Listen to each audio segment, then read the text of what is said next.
There is a version of this show where Rick Sanchez is simple. He is the smartest man alive. He builds incredible things. He travels across dimensions, and every week, he and his grandson Morty get into some new kind of trouble that Rick ultimately solves through sheer brilliance. That version of the show exists on the surface, and it is genuinely entertaining on its own, but that is not the whole story. And anyone who has followed Rick and Morty from its first season to its most recent knows that the show has always been building towards something more complicated than a genius grandfather taking his grandkid on adventures. Hey, wait a sec, hit that subscribe button so that we can reach 1,000 subs quickly. So, moving on to the video. Rick Sanchez, as the show presents him, is the most capable individual in any room he walks into. He is functionally the most capable being in any universe he travels to. There is almost nothing he cannot build, almost no system he cannot break, almost no problem he cannot find a workaround for. And that is not an exaggeration the show makes for the sake of making its main character seem cool. It is something the show demonstrates repeatedly across dozens of episodes through actual events that happen on screen. Rick escapes from galactic prisons. Rick dismantles planetary governments. Rick rebuilds his brain chemistry when it gets erased. Rick clones himself. Rick creates entire pocket universes. Rick defeats death, in some episodes, quite literally. So when you watch Rick and Morty with all of that in mind, and you eventually arrive at the thing that Rick cannot fix, it carries a specific kind of weight. Not because the show is being dramatic about it, not because there is a big emotional speech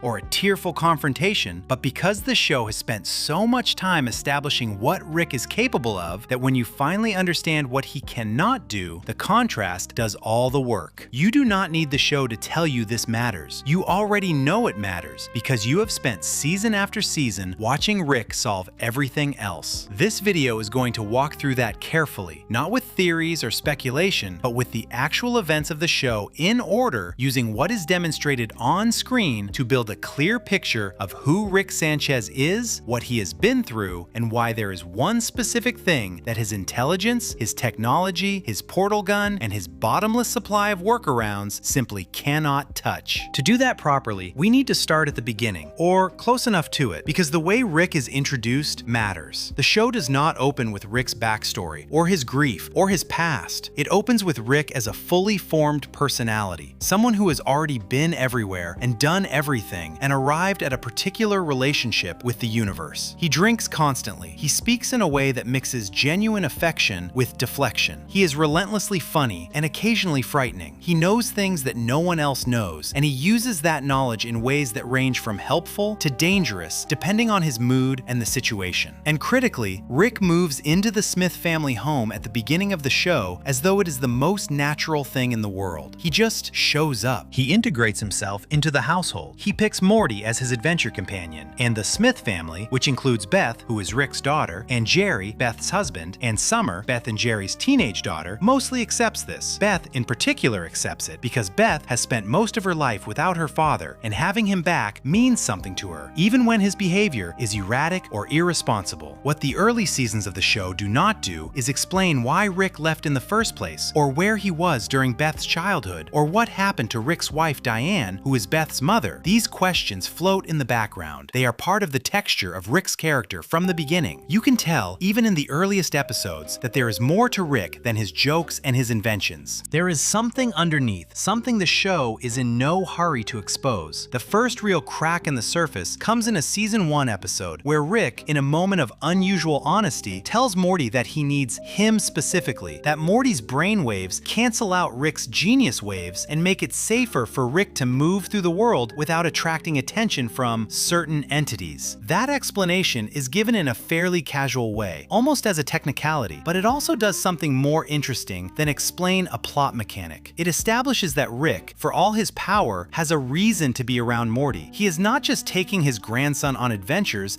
out of boredom or affection. He needs him. And even if that need is partly practical, it is still need. Rick Sanchez, the most capable being in any universe, needs someone. That detail plants a seed. It does not bloom immediately. The show spends a lot of time in its early run doing exactly what it looks like it is doing, which is sending Rick and Morty on increasingly wild adventures across increasingly strange dimensions. There are episodes involving dreams and parasites and body horror and government conspiracies and alien diplomacy and all kinds of other things. Each of those episodes is doing work, establishing the world, establishing the characters, establishing the tone. But there is a thread running underneath all of it that becomes more visible as the seasons progress. The show is interested in why Rick is the way he is. Not just what he can do, but what shaped him into the person who does those things. And the more you understand about that shaping, the more you understand why certain capabilities, for all their impressive scope, cannot reach the thing that actually broke Rick Sanchez. This video is going to build that understanding, piece by piece. We will look at what Rick can genuinely do using specific episodes as reference points.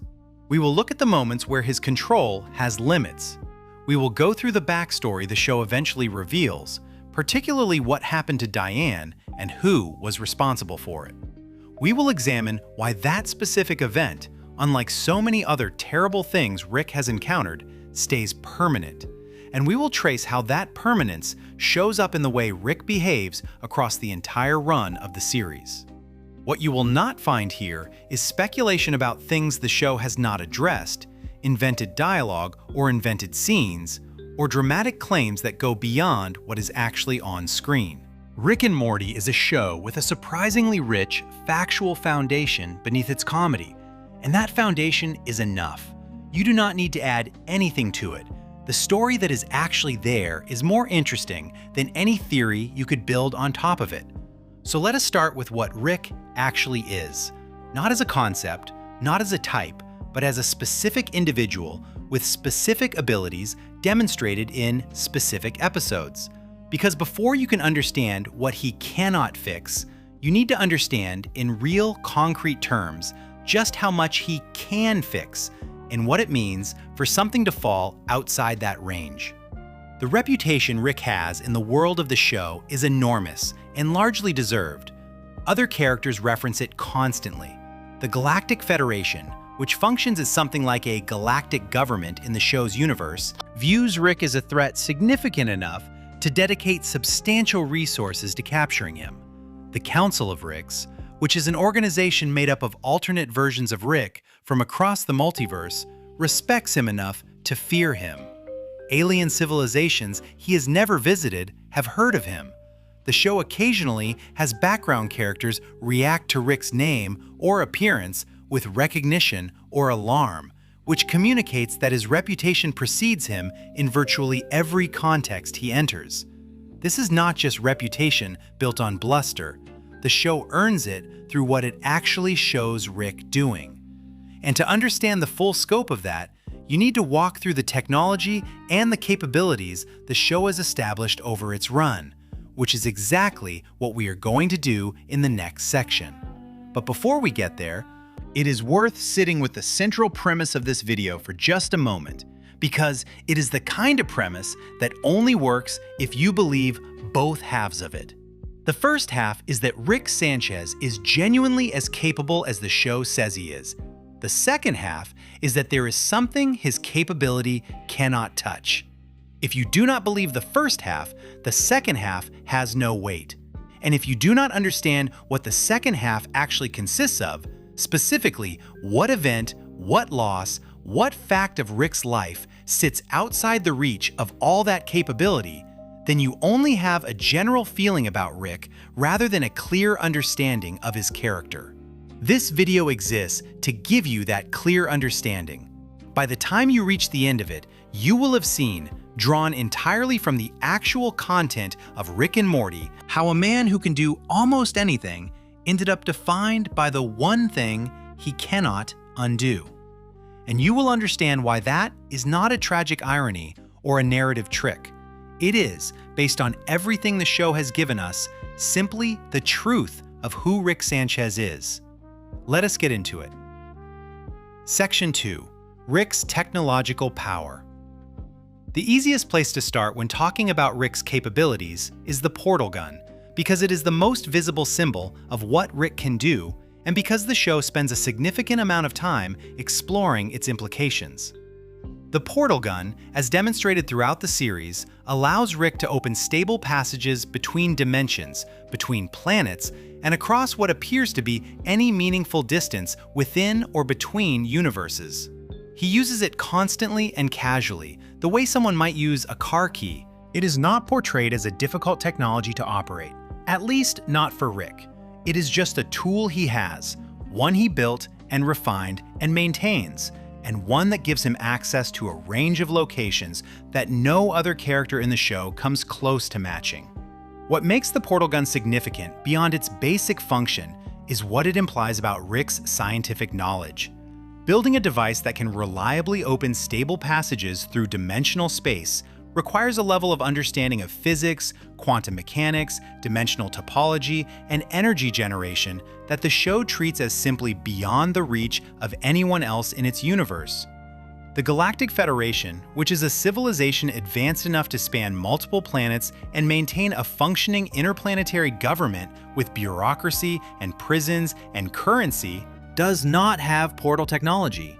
Other versions of Rick from across the multiverse have it because they are also Rick, but the general scientific community of the show's universe does not. This is established clearly in Season 3 when Rick's portal gun is a major plot element, and the Federation is shown to want access to the formula for how it works. The portal gun also has a specific quirk that is important for understanding Rick as a character. In the Season 3 premiere, Rick's portal gun formula is something that exists in his mind, not in an external document or database. He internalized it. When a Federation agent is trying to extract it from Rick's memories, the entire sequence of events in that episode turns on the fact that Rick knows his own mind well enough to have hidden the formula from external extraction while making it look like it is accessible. This tells you something about how Rick relates to his own knowledge. He does not just possess it, he has integrated it into himself in a way that makes it inseparable from who he is. His science is not something he does, it is something he is. Beyond the portal gun, the show has demonstrated Rick's technological capabilities across dozens of episodes and in ways that cover an impressive range of problems. Take the Meeseeks box, introduced in the first season episode called Meeseeks and Destroy. The box is a device Rick has built that, when a button is pressed, generates a being called Mr. Meeseeks, who is specifically designed to fulfill one task and then cease to exist. The being has no other purpose and no life beyond completing that task. Rick built this as what he describes as a convenience. He made a device that generates custom life forms programmed to solve specific problems. He built it as a convenience device. The show treats this as a throwaway detail, something Rick mentions casually before the episode goes on to explore the consequences of Mr. Meeseeks existing longer than intended. But the throwaway nature of the introduction is itself part of the point. Rick creates things of this complexity without treating them as significant achievements. In the same season, the show introduces the concept of megaseeds, which are items from a dimension called the megafruit dimension, which, when processed through a human body, temporarily grant that person massively enhanced cognitive function. Rick has been to this dimension. He knows about the seeds, he knows how to get them, and he uses them in a plan to smuggle information. The fact that a dimension with a specific kind of fruit that enhances human intelligence exists, and that Rick knows about it and has a practical use for it, illustrates the scope of his interdimensional knowledge. He does not just have access to other dimensions through the portal gun. He has cataloged what is in those dimensions and has practical applications for what he finds there. The show's first season also contains an episode called Anatomy Park, in which Rick has built a theme park inside the body of a human being. Not a simulation of a body, an actual park constructed within the physical interior of a living person using miniaturization technology that Rick possesses. He miniaturized himself and Morty to enter the park. He built facilities inside a human body, including roller coasters and exhibits dedicated to different biological systems, and he ran this as an actual operation with actual employees and actual paying visitors, all inside a person. Again, the show treats this with comedic lightness. It is a funny premise, but the underlying technology it implies, miniaturization to the subcellular level, the ability to create infrastructure within a biological environment, the life support systems that would be necessary for non-miniaturized employees to function inside a body, is extraordinary by any reasonable measure. Season 1's Rick's Minutes demonstrates something different, which is Rick's ability to access parallel dimension television broadcasts. He builds a device that allows the Smith family to watch television from alternate realities, specifically random channels from whatever dimensions the device connects to. This is a leisure application of the same fundamental technology that powers his other work. He took something as complex as dimensional travel and made it into a cable box. The episode uses this mostly for comedy, but the implications of building a device that can receive and translate broadcast signals from alternate dimensions speak to the breadth of Rick's engineering capability.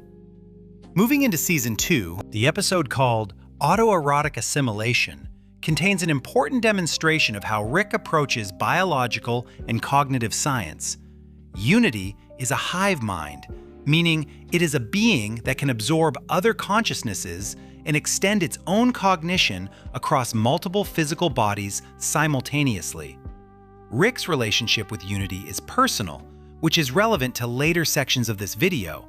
But what is relevant here is that Rick's scientific curiosity leads him to explore the edges of what Unity can do, including creating hybrid experimental bodies using Unity's capacity for biological integration. Rick's interest in cognitive and biological manipulation is not limited to machines. He understands life itself as a system he can interact with and alter.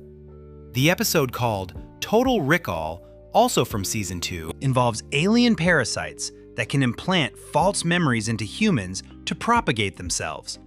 Rick identifies the threat, understands the parasite's biology and mechanism, and develops a solution that involves understanding how the parasites generate memories versus how real memories are formed. This requires Rick to have working knowledge of both xenobiology and memory formation in humans, and to apply both in real time while the situation is actively deteriorating around him. In Season 2's Get Swifty, Rick is faced with a planet-sized head appearing above Earth and demanding that humanity produce music, with the implication that failure will result in destruction. Rick's solution involves rapidly composing and performing a song, which is not a technological feat, but is interesting because it reveals that when technology cannot immediately solve a problem, Rick's range of capabilities extends into areas like improvisation and cultural performance. He is not only a scientist, he is comprehensively capable across domains. And the show occasionally uses episodes like this to demonstrate that his genius is not limited to machines and chemistry. The microverse battery, introduced in Season 2 in the Rick's Must Be Crazy, is one of the most significant demonstrations of Rick's technological scope. Rick built a device called a microverse, which is a miniaturized universe that he created. Inside this universe, intelligent life evolved, developed civilization, and eventually developed technology of its own. Rick's purpose in building this universe was to harness the energy produced by those civilizations' belief in a concept he introduced into their development, which is terraforming. The beings in the microverse produce energy through their planet-based generators, and Rick captures that energy to power his spaceship battery. He created a universe containing intelligent life as a power source for his car. The moral dimensions of this are left largely to the viewer, but the technological feat is staggering. Rick did not just build a very powerful battery, he built a reality. And when he goes inside the microverse to deal with a problem that has arisen, he discovers that a scientist inside the microverse, a being named Zeep, has done the same thing he did, building a miniverse inside the microverse. And Zeep's miniverse contains a scientist who has built a teeniverse, 3 nested realities, each built by the most capable scientist in their respective reality. Rick built the first one. He is still the smartest person in the room, even in this episode, where the concept of the room has been stretched to include entire constructed universes. Moving into Season 3, The episode The Rick Shank Rickdemption shows Rick inside a Galactic Federation prison, having his mind scanned and his memories accessed by a Federation agent. During this process, Rick demonstrates that he has the ability to control his own memory presentation in a way that fools external scanning technology. He constructs a false memory, plants it as the target the scanner is looking for, and uses the process of the scanner trying to extract that memory as a vector to access and then collapse the Federation's financial infrastructure. He then rebuilds his portal gun by pulling the formula from his own encrypted memory, an act that requires him to access a part of his cognition that he deliberately isolated from the scanning process. He does all of this while appearing to cooperate with his captors. Also in Season 3, the episode Morty's Mind Blowers reveals that Rick has an entire facility in which he stores memories he has removed from Morty without Morty's knowledge. The device Rick uses for this, which he also uses on himself periodically, can isolate specific memories, extract them physically as viewable recordings, and store them indefinitely. Rick has been performing this procedure repeatedly across the run of the show, and Morty does not remember it happening because the procedure itself erases the memory of the procedure. This is applied neuroscience at a level that goes beyond anything in current or near-future human medicine.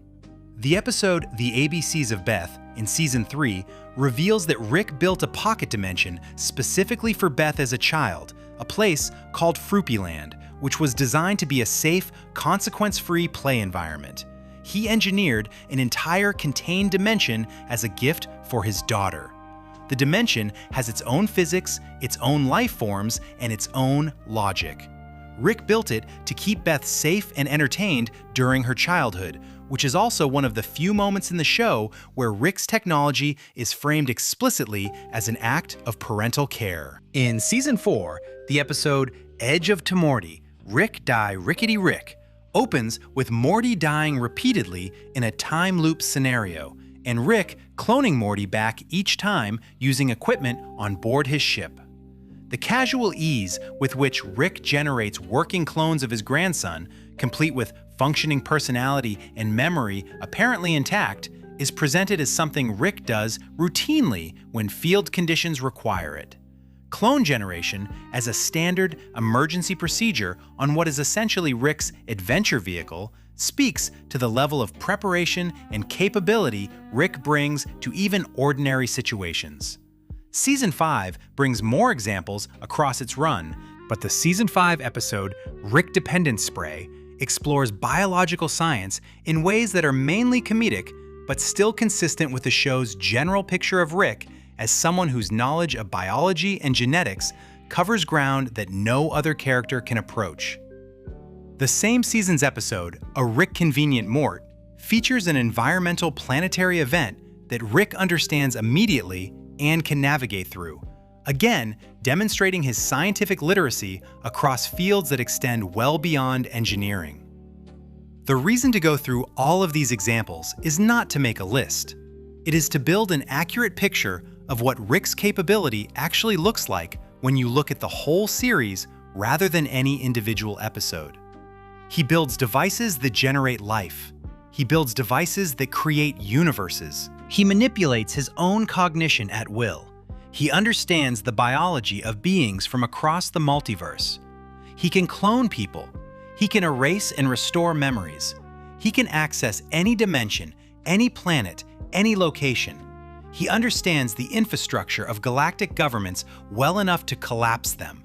He can outmaneuver any external attempt to scan or manipulate his mind. This is what he can do, not as a list of powers, but as a picture of a person whose scientific understanding is so comprehensive that virtually any problem, physical, biological, cognitive, social, governmental, can be addressed through some combination of the knowledge and tools he has accumulated. The show does not give you this picture all at once. It gives it to you gradually, over seasons, episode by episode, so that by the time you have been watching long enough, you just accept it. Rick can fix things. That is what Rick does. And that acceptance is what makes the eventual confrontation with what he cannot fix land with the weight it does. Because by that point, you are not being told that Rick is incapable of something, you already know what he is capable of. You have seen it across many hours of television. So when you encounter the limits, you know those limits are real. They are not a story limitation or a writing shortcut. They are the genuine boundaries of what Rick Sanchez, as demonstrated by this show over multiple seasons, can actually do. Those limits are where we are going next. But before we get to them, there is one more dimension of Rick's capability worth examining, which is not technological at all. It is strategic. Rick does not only build things, he understands systems. He understands how institutions work, how organizations are structured, how power flows between entities. He uses this understanding as effectively as he uses his portal gun or his cloning equipment. In the Season 3 premiere, when he takes down the Galactic Federation, he does not do it with a weapon or a physical confrontation. He does it by understanding the Federation's economic infrastructure and destabilizing it from inside a simulation of his own memory. That is not a scientist solving a problem. That is someone who understands systems at a level that makes any system, however large or well-defended, vulnerable to the right kind of pressure in the right place. Rick's strategic intelligence is as important as his technological intelligence, and both of them together give you a picture of someone who is comprehensively capable in ways that extend across nearly every domain of problem-solving that the show has presented. Nearly every domain, not all of them. Understanding where the exceptions are requires understanding what Rick's capabilities are actually built on. And that understanding begins when you look at how Rick relates not just to problems he can solve, but to environments and situations he can control. Section 3. Rick and Control Over Reality. There is a specific episode from Season 1 of Rick and Morty that does something worth paying close attention to, because it establishes, early in the run of the show, one of the most important things about how Rick relates to the world around him. That episode is Rick Potion number 9. In it, Rick creates a love potion that Morty asks for, a substance that, when administered, causes the target to fall desperately in love with Morty. The plan goes wrong, as these things do in the show, and through a cascade of complications involving a flu virus and then a praying mantis genetic modification, Rick's love potion effectively destroys human civilization by transforming the population into creatures who are twisted versions of what they were. Rick tries to fix it. His first fix makes things worse. His second fix, involving a praying mantis splice to counteract the first modification, creates a new kind of creature that is hostile and non-human and that replaces what was left of normal humanity. At this point, in a different show, the heroes would find a way to undo the damage, restore the world, fix the problem. Rick's response to this situation is to acknowledge that he cannot fix it. And then, without treating this as a significant defeat, he opens a portal to an alternate dimension where a different version of Rick solved the same problem and then died moments after solving it, leaving a dimension that is identical to the one he and Morty came from, except that it has a working solution to the love potion catastrophe and 2 recent corpses in the backyard. Rick takes himself and Morty into that dimension. He buries the dead versions of themselves, he tells Morty they live here now, and then he goes inside. This is one of the most important moments in the first season because it establishes something specific about how Rick handles problems he genuinely cannot fix within a given context. He does not deny the limitation. He finds a context in which the limitation does not apply. He cannot un-Cronenberg the dimension they came from. That is done. It is permanent. It is not reversible. But across the infinite dimensions available to him through the portal gun, there is at least one where that specific catastrophe did not happen or was resolved, and Rick can go there. This is a form of control over reality that is distinct from building a device or applying a chemical. It is the ability to exit a reality that has gone wrong and enter one that has not. The show treats this as something Rick can do, and has probably done before, given how matter-of-fact he is about the whole process. He does not treat it as a last resort. He treats it as a standard option in his problem-solving toolkit. When this dimension is broken, go to one that is not. And what does that mean for how Rick experiences reality? It means that for Rick, the usual constraints that force most people to deal with their circumstances simply do not apply in the same way. Most people cannot leave a bad situation by hopping to an alternate dimension where the bad situation did not happen. They are stuck in the dimension they were born in, with the consequences of whatever goes wrong in it. Rick is not stuck anywhere. He can leave. He can find a better option. He can, in a very real sense, curate which reality he inhabits. The show plays with this in other ways too. In the Season 2 episode Morty's Mind Blowers, which we touched on in the previous section, the existence of the Memory Vault reveals that Rick can curate which experiences he and Morty remember.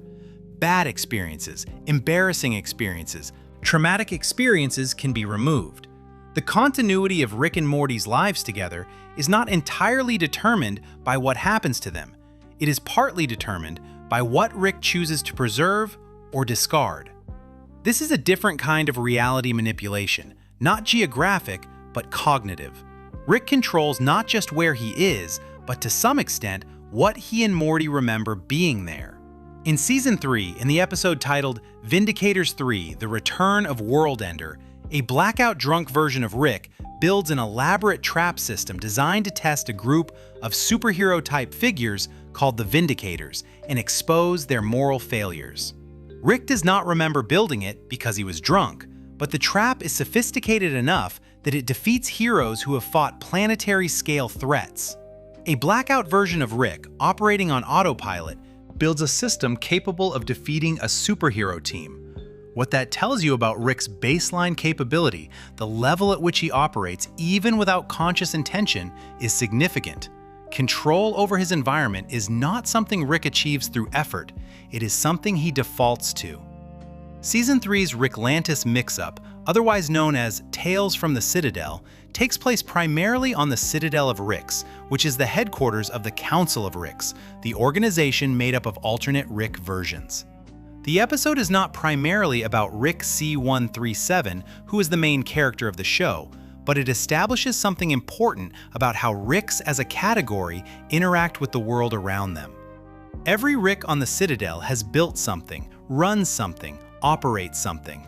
The Citadel itself is a constructed environment, a space station built by and for Ricks, and it functions as a self-sustaining civilization. The collective output of Rick-level intellects applied to the problem of building and sustaining a community produces something enormous and complex. One Rick can manipulate reality significantly. Many Ricks working in parallel can build a civilization. The episode The ABCs of Beth, also from Season 3, gives you Fruipyland, which we mentioned in the previous section, but Fruipyland deserves a closer look in the context of Rick's relationship to reality.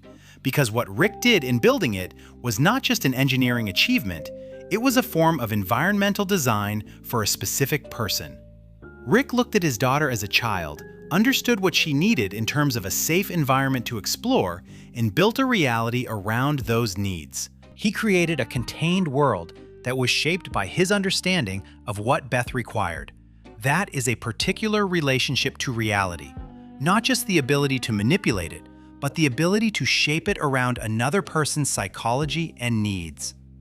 Also in Season 3, in the episode Rest and Ricklaxation, Rick and Morty enter a spa dimension that exists specifically for detoxification, and the process splits each of them into two versions, a toxic version and a detoxified version. The toxic version of Rick, separated from his self-awareness and psychological defenses, behaves differently from the integrated Rick. He is still enormously capable. He continues to function at a high level, but without the self-awareness that full Rick possesses, the toxic version is more overtly dangerous and less controlled in how he applies his capabilities. This episode illustrates something about Rick's control over himself. The full version of Rick is maintaining a balance, and that maintenance is itself a form of control, one that requires ongoing effort, even if it does not look like effort from the outside. Season 4's episode, One Crew Over the Crew-Coups, Morty is a heist episode in which Rick becomes aware that someone is attempting to heist something important to him, and he enters a sequence of escalating counter-heist maneuvers. What is interesting here, in terms of Rick's control over reality, is that the episode reveals Rick as someone who not only outmaneuvers people in real time, but who outmaneuvers them through planning that occurred before the episode's events even began. He anticipated being outmaneuvered. He prepared for that anticipation. He built multiple layers of contingency into a situation before anyone else knew the situation was beginning. This kind of temporal control, arranging the future through present preparation, is another dimension of how Rick relates to reality. He does not just react to what happens, he pre-shapes it. Season 4 also features the episode Pro-Mortius, which involves face-hugging alien creatures that attach to people's faces and control them. Rick and Morty are both affected, but handle the situation in their characteristic ways. And Rick's approach, once again, involves understanding the biology of the threat rapidly and using that understanding to manage the situation before most characters would even understand what was happening to them. His control over physical threats runs through his understanding of what those threats are at a biological or mechanical level. He does not overpower things through brute force. He understands them well enough that he can find the specific point of vulnerability and address it there.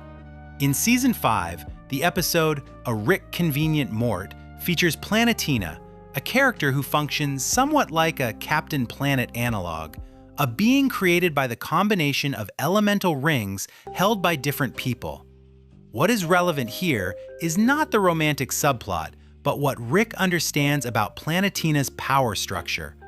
Rick grasps immediately how Planetina's existence and power are organized, what would happen if that organization changed, and what the consequences of various actions would be for Planetina's ability to continue functioning. He maps a complex system in real time and understands its pressure points without needing to be told.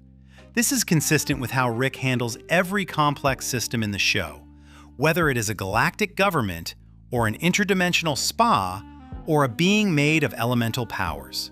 The Season 5 finale, Rick Mirai Jack, is where the show begins to pull back the larger curtain on Rick's history in ways that connect directly to the core subject of this video.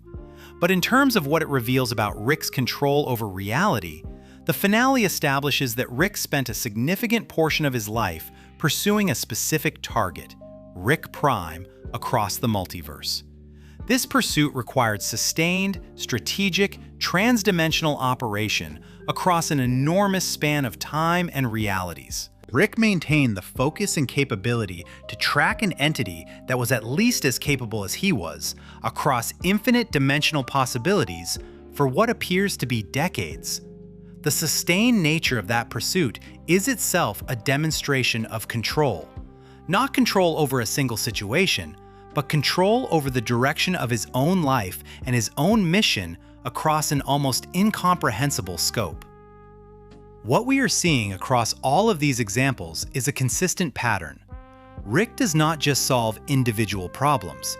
He relates to reality itself as a system he can interact with, reshape, curate, exit, redesign, and manage. He does this with technology, with strategic thinking, with his understanding of biology and physics and psychology, and with the specific advantage that the portal gun gives him, which is the ability to find an alternate context when the current one is intractable. This relationship to reality is unique in the show. No other character has it. The Galactic Federation, for all its power, operates within a single set of physical laws and a single political context. Other characters in the show, including other versions of Rick, have similar capabilities, but the show focuses on Rick C-137, and within that focus, his relationship to reality is presented as fundamentally different from anyone around him, which is exactly what makes it so important that there are limits to this relationship. Not just moments where a single problem defeats him, but structural limits, things that his relationship to reality cannot reach regardless of how he approaches them. And those limits begin to become visible in specific ways that the show introduces gradually and then makes explicit. Understanding where those limits start requires looking at the moments where Rick's control slips, where the usual tools do not work, where the alternate context the portal gun can find does not actually solve the problem. That is where we are going next. Section 4. The limits begin to appear. If you watch Rick and Morty looking specifically for the moments where Rick fails or struggles, you find them more often than the show's surface impression might suggest. Rick projects confidence so consistently, and his actual capability is so extensive that individual failures can be easy to overlook or chalk up to circumstances rather than genuine limitation. But the show does something thoughtful with Rick's failures. It does not pile them on all at once. It introduces them in ways that are sometimes subtle, sometimes very direct, and always consistent with the larger picture the show is building about who Rick is and where his limits actually lie. One of the earliest significant examples of Rick genuinely failing to fix something comes from that Season 1 episode, Rick Potion number 9, that we discussed in the previous section. It is worth returning to it here, specifically in terms of what it demonstrates about limits. When Rick realizes that the Cronenberg mutation of humanity cannot be reversed, his response is practical and immediate. He finds a dimension where the problem has already been solved by another version of himself, and he moves there. This is a solution in the broadest sense. The problem in the new dimension is resolved. Rick and Morty can live relatively normal lives there, but Rick C-137 did not solve the problem. He found a dimension where a different version of himself had solved it, and then that version died. What Rick actually did was abandon the dimension he ruined and start over somewhere else. He did not fix it, he left it. Morty understands this, and in the scene where Rick is telling him what they are going to do, Morty is deeply disturbed. Rick is not. Rick is practical. He explains the situation, executes the plan, and moves on. But his equanimity is not the same thing as capability. He cannot fix what he broke in that dimension. He can only find a context where someone else already fixed it. That is a meaningful distinction, and it is the first time the show makes it clearly. The Season 2 episode Autoerotic Assimilation, which introduces Unity, contains another form of failure that is perhaps the most emotionally significant one in the early seasons of the show.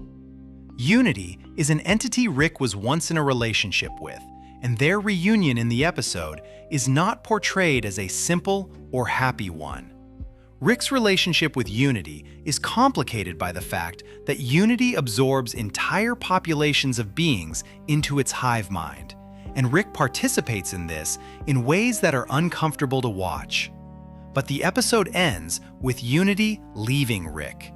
Unity sends Rick a note explaining that being around him leads to behaviors that are inconsistent with Unity's purpose and self-respect, and that therefore, Unity needs to remove itself from Rick's life.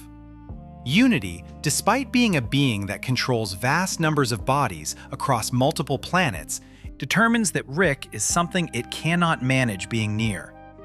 The note from Unity is painful enough. What follows it is more so. Rick, alone in his garage after reading the note, begins attempting to mix drinks using his various inventions, including a machine that appears to be designed for dispensing something that functions like an extreme intoxicant. He passes out before the mixture is complete.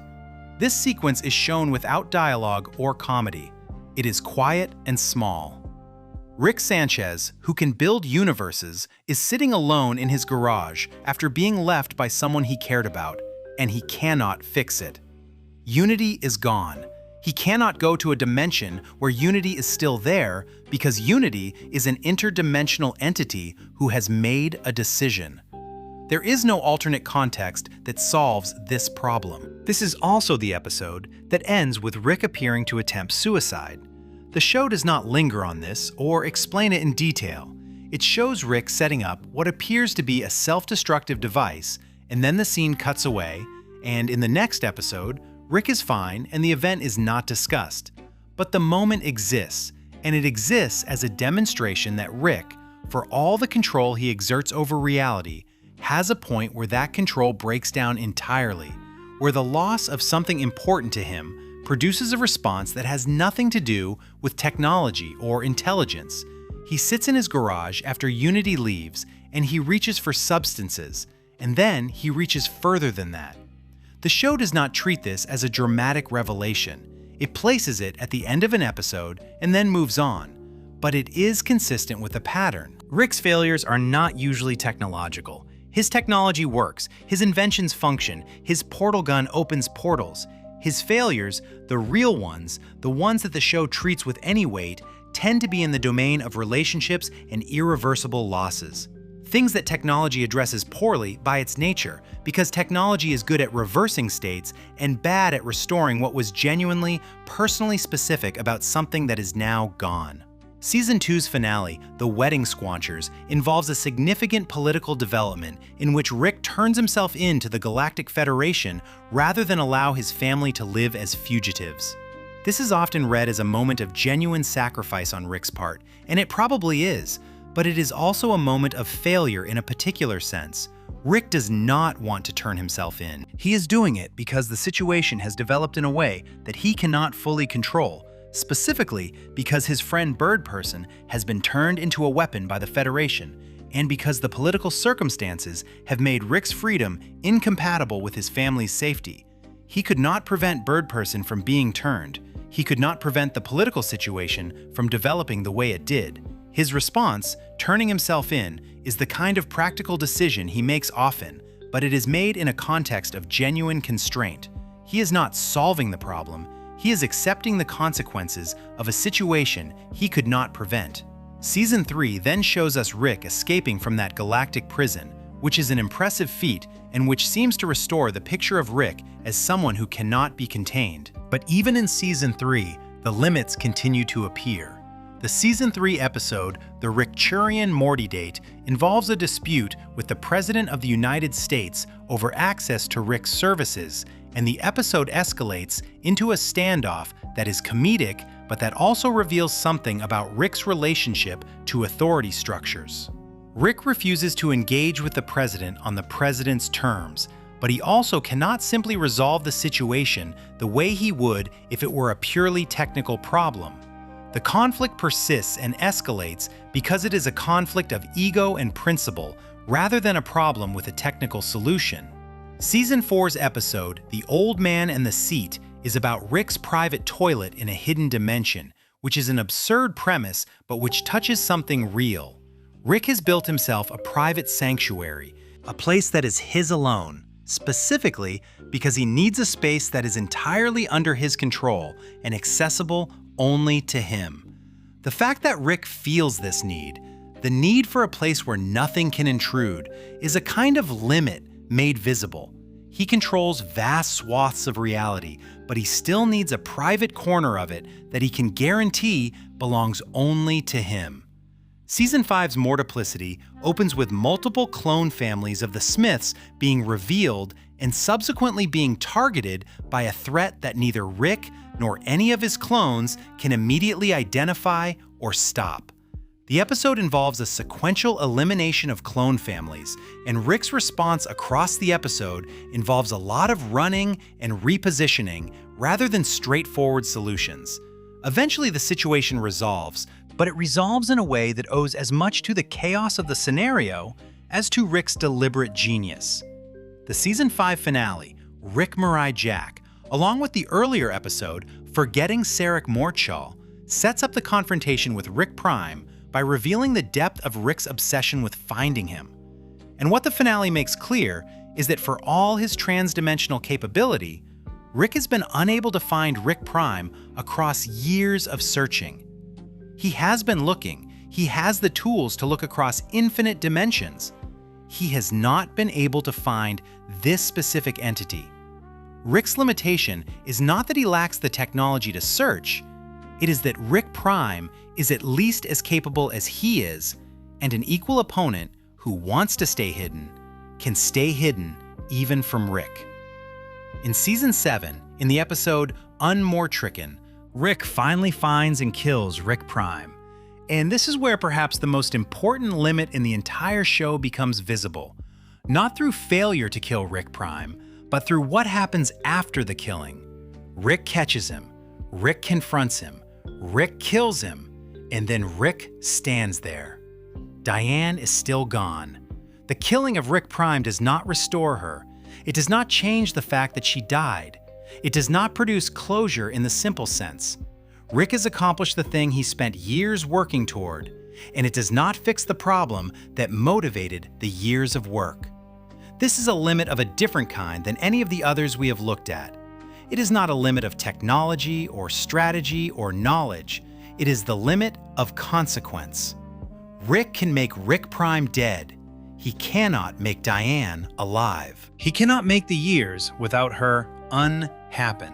He cannot access some alternate context where she was not killed, because the specific context he is in, his own life, his own history, his own relationship to Diane, exists in the dimension where she died.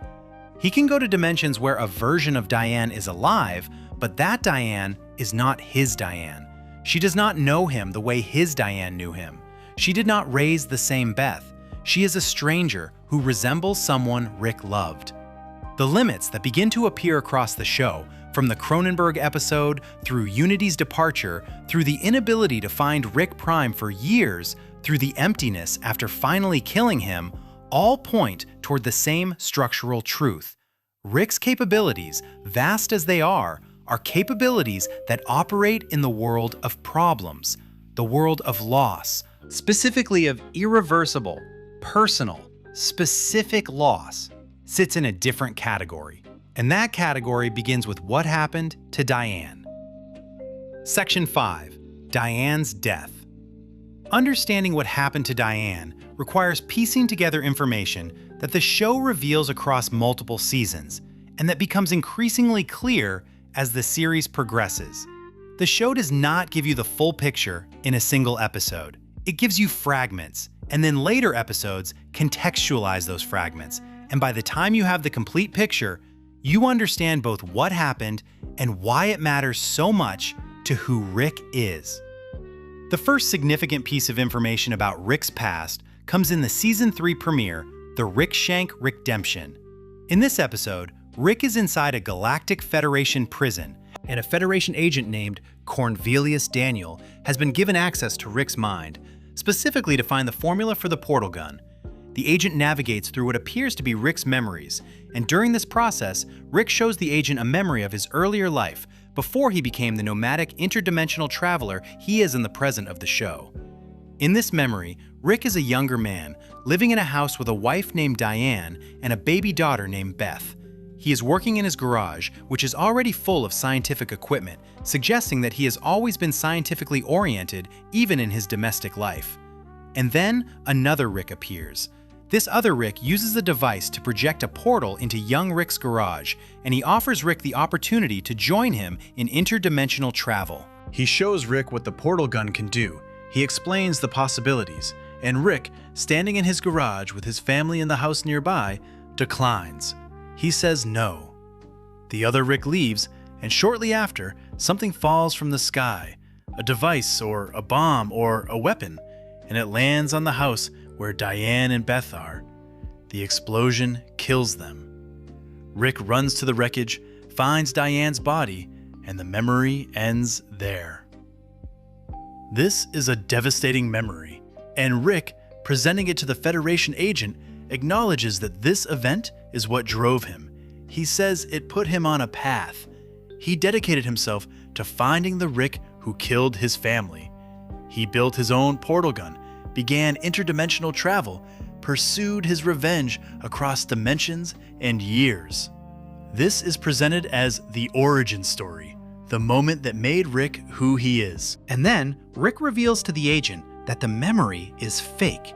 He constructed it specifically to present to the agent because he knew the agent would try to use an emotional or foundational memory as a way to access the portal gun formula.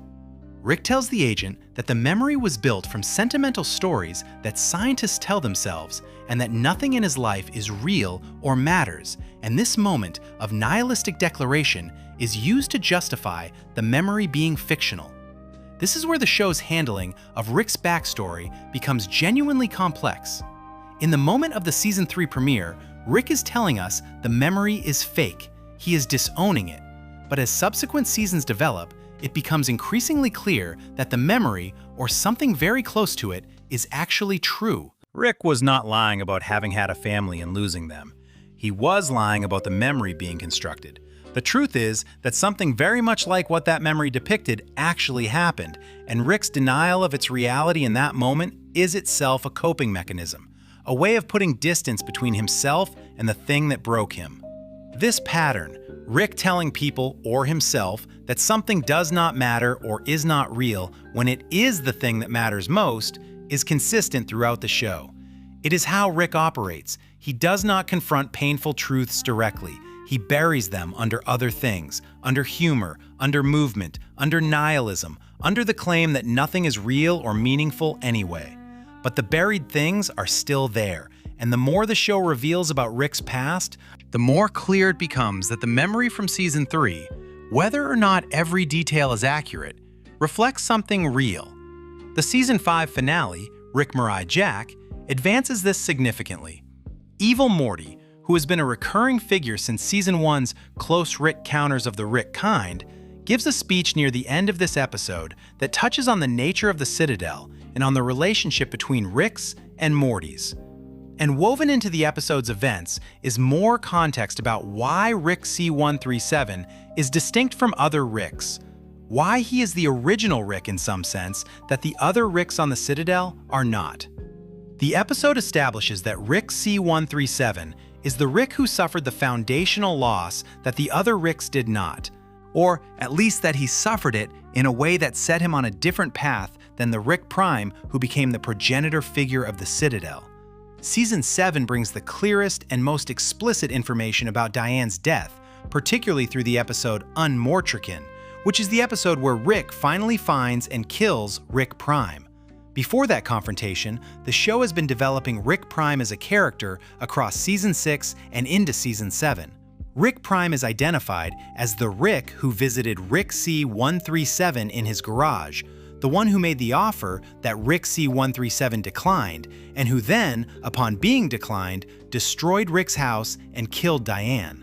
What the show makes clear about Rick Prime is that he is a version of Rick who made fundamentally different choices than Rick C137 did. Rick Prime chose to dedicate himself entirely to interdimensional exploration and his own purposes, without attachments, without family, without the complications of caring about specific people.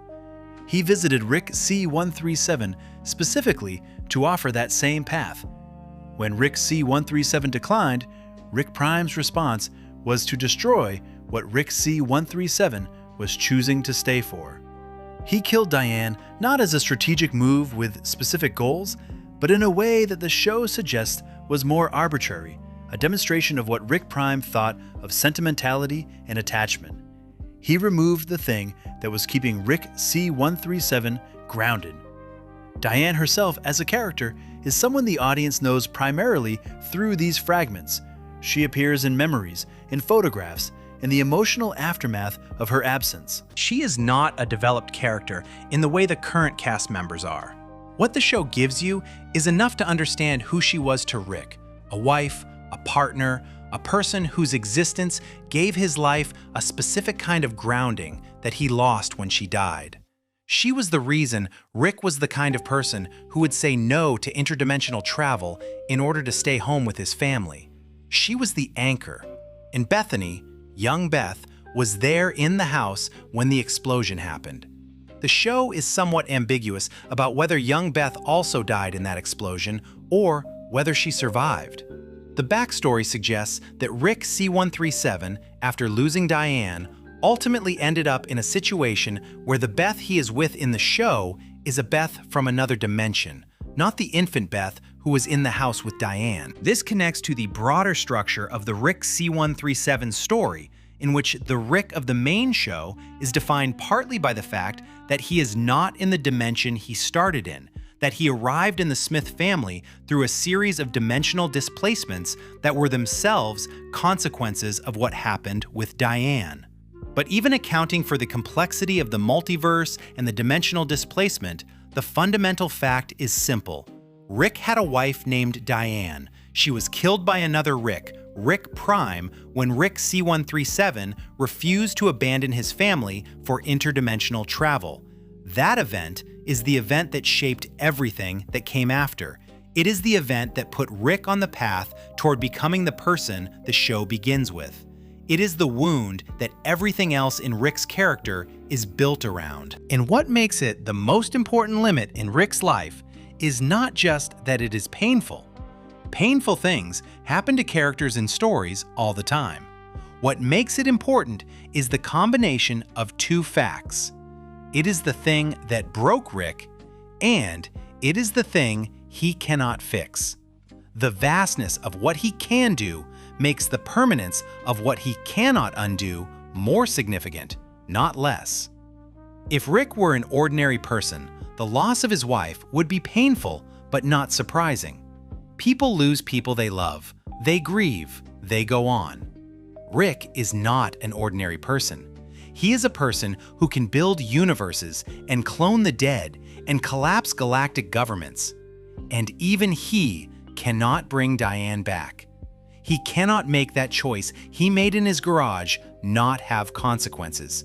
He cannot undestroy the house. Understanding why he cannot do these things requires looking at what the show has established about the nature of the multiverse and the nature of irreversible loss within that multiverse. Because you might think, given infinite dimensions, that Rick would simply find a Diane in another dimension and be with her. And the fact that he has not done that, across what appears to be decades of living after Diane's death, tells you something important about what kind of loss this is and why the multiverse does not solve it. Section 6. Why Rick can't reverse it. This is the question that the show's structure raises and then answers, largely through implication rather than direct statement. Rick has extraordinary capability. Rick lost someone he loved. Rick cannot get her back. Why not? The show's universe has cloning. The show's universe has infinite dimensions with infinite versions of every person. The show's universe has technology that can manipulate memory, restore biological function, and access any location. Why is Diane's death permanent in a way that other things in the show are not? To answer this properly, you need to look at what the show actually establishes about how Rick relates to identity, to the multiverse, and to the specific quality of what it means for someone to be the person you know and love rather than a version of that person. Start with cloning. The show has established that Rick can clone people.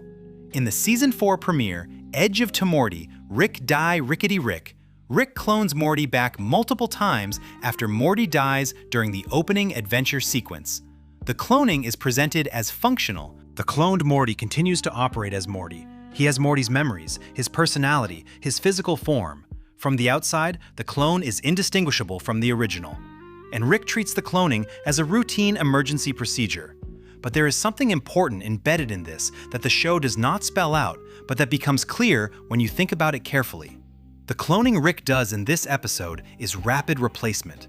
Morty dies and is immediately replaced with a clone that contains Morty's current state. The clone is, in the immediate moment, as close to the original Morty as it is possible to get, because the clone is generated from a current template. The gap between the original and the clone is minimal because the gap in time is minimal. Now apply this to Diane. Diane has been dead for what appears to be decades by the time the show begins. Rick does not have a current template for Diane. What he has is memory, which is fallible and subjective. A clone of Diane, generated from Rick's memories of her, would be a construct built from Rick's reconstruction of who she was, not a fresh transfer of her actual biological and cognitive state. It would be his version of her, shaped by his memory, his grief, his idealization of who she was. That is not the same thing as her. and Rick is smart enough to know the difference, even if he might want to pretend otherwise.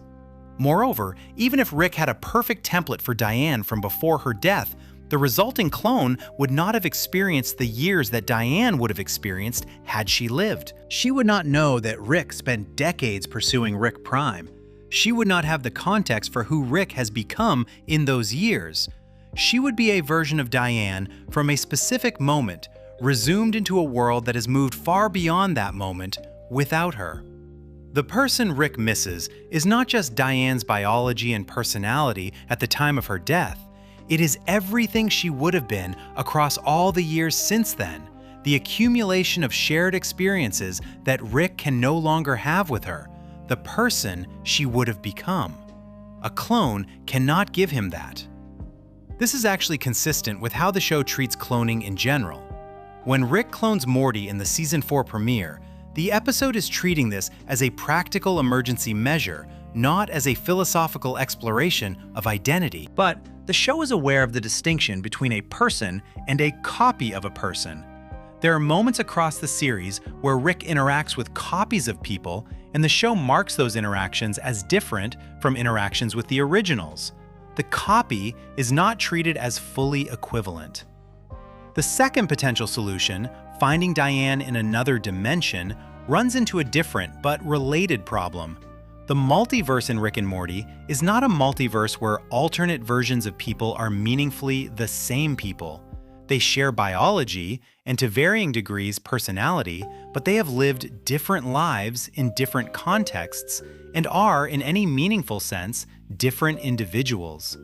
This is actually shown explicitly through the show's handling of alternate versions of characters. Alternate Mortys are not the same as the Morty Rick knows.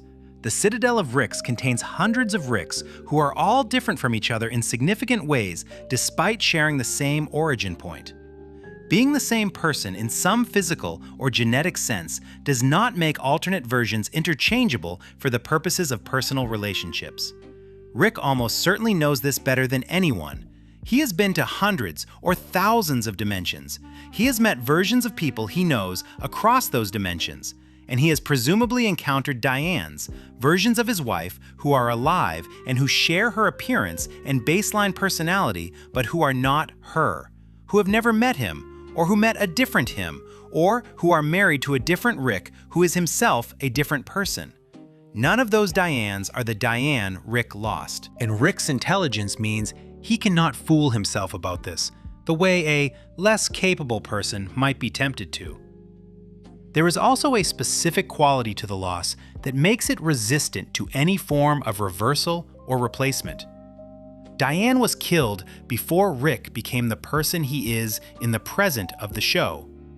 The decades of interdimensional travel, the adventures, the growth and damage and transformation that Rick has undergone since Diane's death, all of that happened in a world without her. Rick has become someone who has been shaped by her absence. The grief is not separate from who he is. It is part of what made him who he is.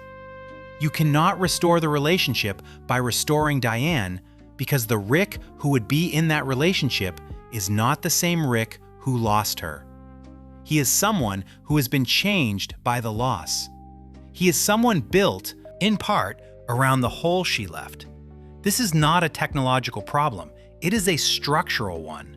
The event of Diane's death is embedded in Rick's history in a way that cannot be extracted or reversed without unmaking the person Rick has become. And Rick, for all his nihilistic protestations about nothing mattering, would not want to unmake himself. He does not want to undo his history. He wants Diane back, but not at the cost of everything else he has experienced and become. The two things are in irresolvable tension. The Season 7 episode Unmortrican makes this visible in a specific way. When Rick kills Rick Prime, the act that was supposed to be the culmination of his years of pursuit, the episode does not portray it as a resolution. Rick accomplishes the killing, and then there is a quality to what follows that the show does not dramatize heavily, but that is present in the performance and the pacing. Rick has done the thing. Rick Prime is dead. and Diane is still gone. The mission that Rick organized his post-Diane life around is complete, and the completion of it does not change the fundamental fact that motivated the mission. It removes Rick Prime from the world, but it does not restore what Rick Prime took. There is also something important in the specific nature of how Diane died. She was not killed by a natural cause or a random accident. She was killed by Rick Prime as a deliberate act, an act of contempt for Rick's choice to stay with his family. This means that Diane's death is bound up with the choices Rick made and the choices Rick Prime made. It was a consequence of Rick being the kind of person who values relationships and of Rick Prime being the kind of person who does not. Rick's entire subsequent identity, his nihilism, his drinking, his inability to form stable relationships, his restless travel through dimensions, all of it traces back to a moment that Rick did not cause and could not have prevented, but that was directed at him specifically because of who he was. He cannot reverse the death because there is no technical fix for a deliberate act of destruction that happened in the past. The past is the one dimension Rick cannot access with his portal gun. The portal gun opens passages to alternate spaces. It does not open passages to previous times. Rick cannot go back to before the explosion. He cannot warn himself. He cannot move Diane out of the house. The moment happened, and it is fixed in the timeline he inhabits, immovably. This is the fundamental answer to why Rick cannot reverse it. Not because he lacks the knowledge or the technology in any simple sense, but because the specific combination of circumstances, the passage of time, the complexity of personal identity, the way the loss has become structural to who he is, and the inaccessibility of the past makes this particular loss irreversible in a way that most problems Rick faces are not. Most problems have a technical solution or an alternate context where the problem does not exist. This one does not. Section 7. Emotional Consequences. The emotional consequences of Diane's death are visible across the entire run of the show, not in explicit statements Rick makes about his grief, but in the patterns of his behavior, in the decisions he makes, in the relationships he builds and then undermines, and in the particular way he responds to anything that approaches real vulnerability. Understanding these consequences requires reading Rick carefully, because Rick himself works very hard not to display them directly. He is not someone who discusses his feelings in straightforward terms. He is someone whose feelings show up in everything he does while he pretends they are not there. Begin with Rick's nihilism, which is one of the most consistent aspects of his personality across all seasons of the show. Rick frequently makes statements about the meaninglessness of existence, about how nothing matters, about how attachment is an illusion, and caring about things is a mistake. He makes these statements in contexts ranging from serious conversation to offhand remarks during adventures. They are part of how he presents himself to everyone around him, including Morty, including Beth, including strangers he meets in other dimensions. The key question about Rick's nihilism is whether it is a genuine philosophical position he arrived at through reason and reflection, or whether it is a response to loss. And the show, particularly as it develops the backstory across later seasons, pushes strongly toward the latter interpretation. Rick's nihilism maps too neatly onto someone who lost the most important thing in his life and needed a framework that made that loss seem less catastrophic. If nothing matters, then the loss of Diane does not matter either. If attachment is meaningless, then the fact that his attachment to her was permanent and irreversible is just a mistake he was making anyway. The nihilism functions as protection. It is a way of preemptively devaluing everything so that the specific devaluation that happened to him feels less like a wound. This is consistent with how trauma operates in general, which is that people who have experienced profound loss often develop philosophical frameworks that justify or explain the loss in ways that reduce the need to engage with it directly. You tell yourself that loss is inevitable, and that caring was always a mistake, and that the grief you feel is itself a kind of weakness. Rick's version of this is more sophisticated than most because Rick is more sophisticated than most, but the basic structure is the same. He has built an intellectual superstructure on top of his grief that makes it possible for him to function without having to confront the grief directly most of the time. His relationship with Beth is one of the most important places where the emotional consequences of Diane's death show up. Beth grew up without her father. Rick was absent for most of Beth's childhood and came back into her life when Beth was an adult with her own family. Beth's feelings about Rick are complicated in ways the show explores in multiple episodes. She loves him and wants his approval, and is also aware that he is unreliable and potentially dangerous. She has built a relationship with him in his absence, through absence, meaning she has filled in the gaps with her own imagination and her own need for a father. Rick's feelings about Beth are also complicated, and they are complicated specifically because of Diane. Beth is a surviving reminder of what Rick lost. She exists in Rick's life as a connection to Diane, as the daughter they were raising together when Diane was killed. Rick's love for Beth is genuine, and the show demonstrates it in various ways across multiple seasons. But his love for Beth is also tangled up with his grief in ways that make it difficult for Rick to be straightforwardly present with her. Every interaction with Beth is, on some level, an interaction in the shadow of Diane's absence. Beth is the version of the future that continued after the moment that should have ended everything. This dynamic shows up in the episode The ABCs of Beth from Season 3, where it is revealed that Rick built Fruity Land for Beth as a child. The gesture is one of profound care. Rick engineered an entire reality to give his daughter a safe place to explore and grow.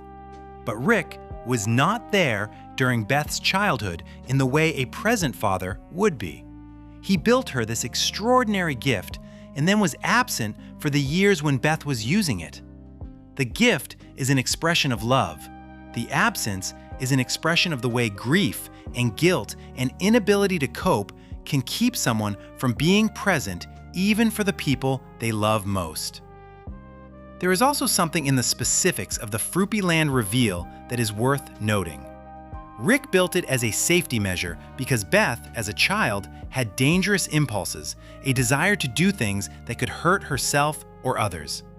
Rick's solution was not to discipline her or engage with this through conventional parenting. It was to build a consequence-free environment where no action could have real consequences.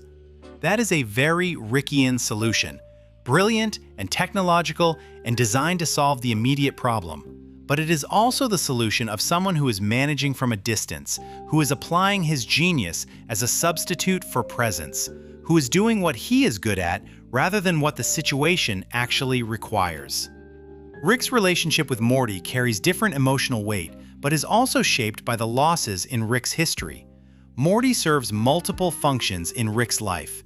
He is an adventure partner, a cover story for Rick's movements, a source of the specific brainwave frequency that Rick requires for certain operations.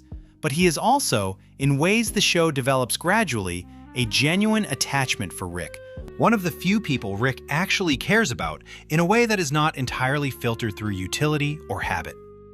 The Season 2 episode Get Swifty contains a line that captures something real about Rick and Morty's relationship.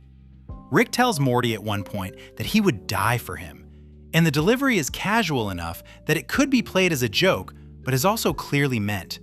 Rick says it the way he says most true things, underneath something that provides plausible deniability without making direct eye contact with the sentiment. But it is there, and it is consistent with other moments across the show where Rick's behavior makes clear that Morty matters to him in a way that goes beyond the technical reasons he gives for keeping Morty around. The way Rick expresses care for Morty is also mediated by the same patterns that shape his relationship with Beth. He does not express it directly most of the time. He expresses it through action, through getting Morty out of situations, through building things that protect or help Morty, through occasionally sacrificing his own comfort or safety for Morty's benefit. He shows it through doing rather than saying, because saying it would require a kind of emotional directness that Rick has been defending himself against for decades. Season 2's episode Total Recall, which involves alien parasites who implant false memories to propagate themselves, contains a detail that is significant in this context.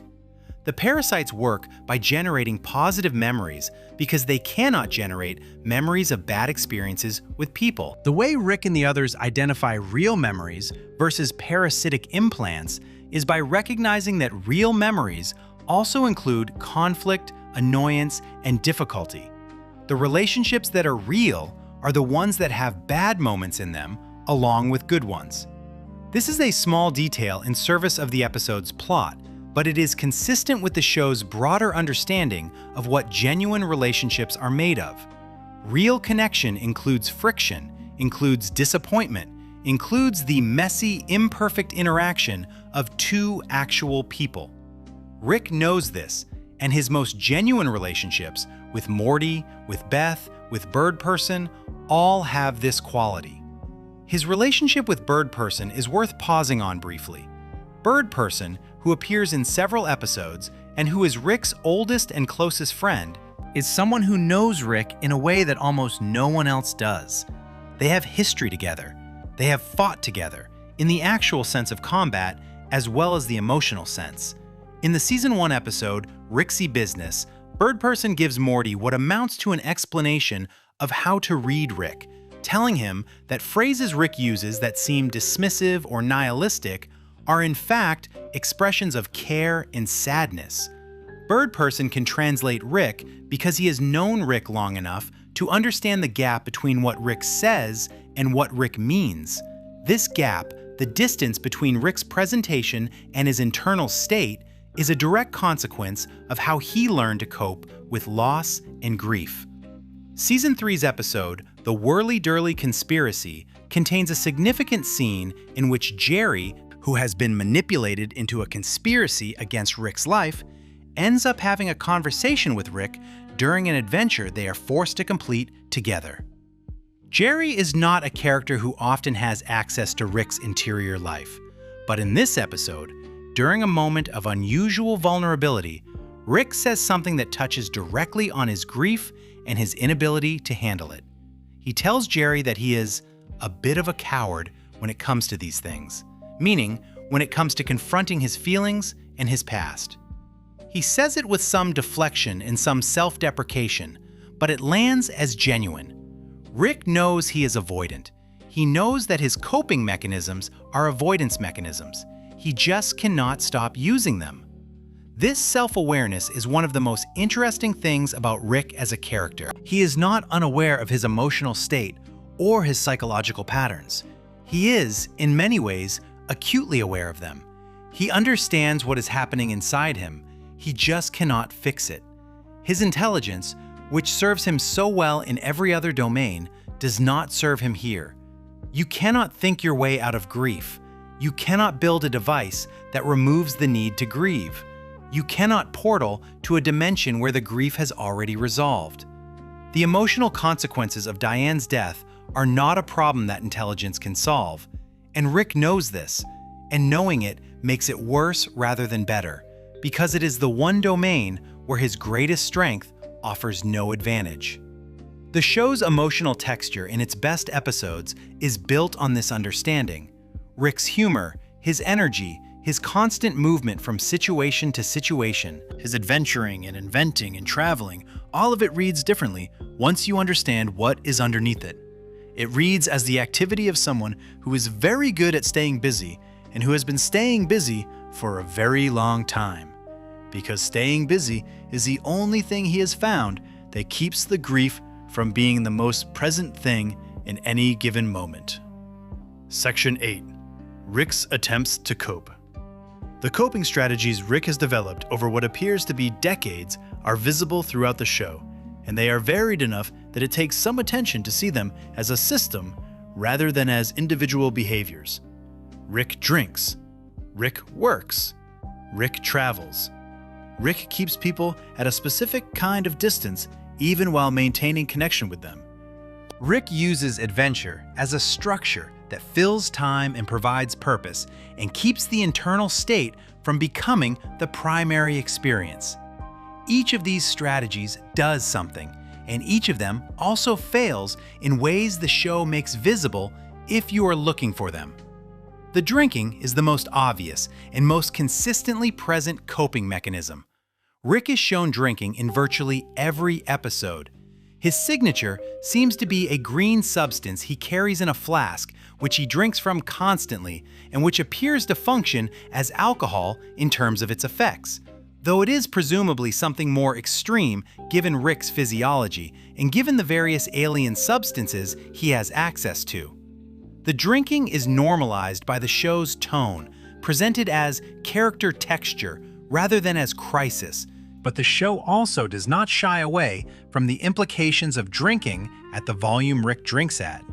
The Season 2 episode, Autoerotic Assimilation, which we have referenced before, contains the clearest depiction of drinking as something that is not just a quirk, but a mechanism for managing pain.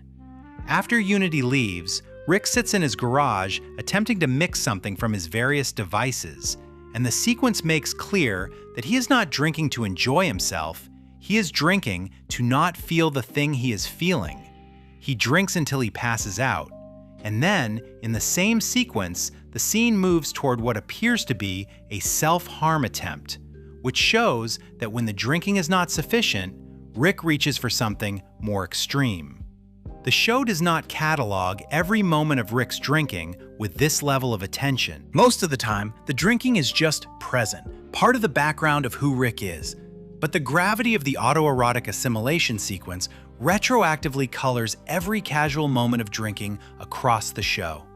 When Rick takes a swig from his flask in the middle of an adventure, it reads differently once you understand what the drinking is doing in his life at its most acute moments. It is not a personality trait, it is a maintenance behavior, something he does to maintain a functional level of emotional numbness that lets him operate without the underlying grief becoming overwhelming. The working is a related strategy, but operates differently. Rick is essentially always working on something. He builds things constantly. He is always in the middle of some project, some experiment, some invention. His garage at the Smith house is filled with equipment, with ongoing projects, with the material evidence of continuous scientific activity. And his adventures with Morty are themselves a kind of work, in the sense that they are structured activities with goals and problems to solve and skills to apply. The working serves multiple purposes simultaneously. It keeps Rick's mind engaged at the level his mind requires, which is extremely high. It produces concrete results, things that exist in the world and that demonstrate capability. It provides a framework for each day, a reason to be doing something specific rather than sitting with an absence of activity. And it positions Rick as the solver of problems, rather than as the person who has a problem he cannot solve. As long as Rick is working, he is in the role of the person with answers. The role of the person with the unanswerable question gets pushed to the background. Season 3's episode, Morty's Mind Blowers, reveals a specific working behavior that is particularly significant. Rick has spent what appears to be a considerable amount of effort maintaining the memory vault, which contains the memories he has removed from Morty and occasionally from himself. The vault represents a substantial investment of time and energy.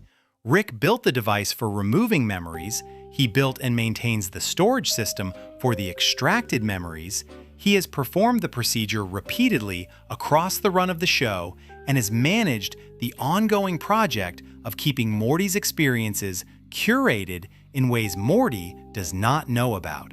This is not exactly a scientific project with a goal beyond its own function. It is a maintenance project, something Rick sustains as an ongoing activity, which suggests that the activity itself, the management and curation, serves a purpose for Rick beyond its practical application. The memory erasure also functions as a coping mechanism in a more direct sense. Rick removes his own memories occasionally, as the vault reveals. There are memories in the vault that belong to Rick, not Morty, experiences that Rick has chosen to extract and store rather than continue to carry. What those memories contain is not entirely clear from the episode, but the practice itself is significant. Rick has a device for not remembering things. He uses it on himself. There are things in his own history that he has decided are better not to be carrying in active memory, and he has the technology to act on that decision. This is an extreme version of the avoidance that characterizes Rick's coping generally. Most people who want to not think about something have to rely on willpower or distraction. Rick has a machine that actually removes the memory. He can literally not think about something by making it something he no longer knows. But the memories still exist in the vault. He can get them back. He has not destroyed them. The avoidance is temporary and optional, which suggests that even Rick, who has the technology to simply remove painful memories permanently if he chose to, has not chosen to do that. There is something he wants to preserve, even the painful things. He just does not want to be living with them all the time. The isolation is another consistent pattern. Rick lives at the Smith house, but he is not fully integrated into the Smith family's daily life. He is in his garage constantly, which is separate from the main house. He goes on adventures that are, by definition, departures from any fixed home or community. He has relationships, but not the kind that require sustained presence in a fixed location with a consistent community around him. His closest friend, Bird Person, is someone he sees episodically and who is not part of his daily life. The people Rick is closest to see him regularly, but not continuously. He is always somewhat apart, even when he is present. This is not accidental. It is a consistent structural feature of how Rick organizes his life. He does not build the kind of settled, embedded community existence that would require him to be fully present with the same people over time in a way that would expose his interior state more completely.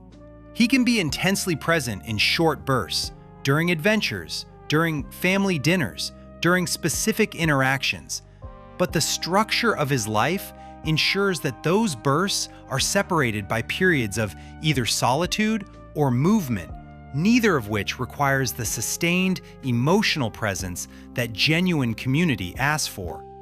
The avoidance shows up most clearly in situations where Rick has the opportunity to engage with something real and painful, and instead finds a way to redirect or deflect. The show contains multiple instances of this across its run. In the Season 3 episode, The Rick Shank Rickdemption, when Rick is dealing with the aftermath of having been in the Galactic Federation prison and having orchestrated the collapse of the Federation, there is a brief moment where Beth attempts to engage with what Rick has been through, and Rick redirects immediately to logistics and next steps. He does not want to process, he wants to move on to the next thing.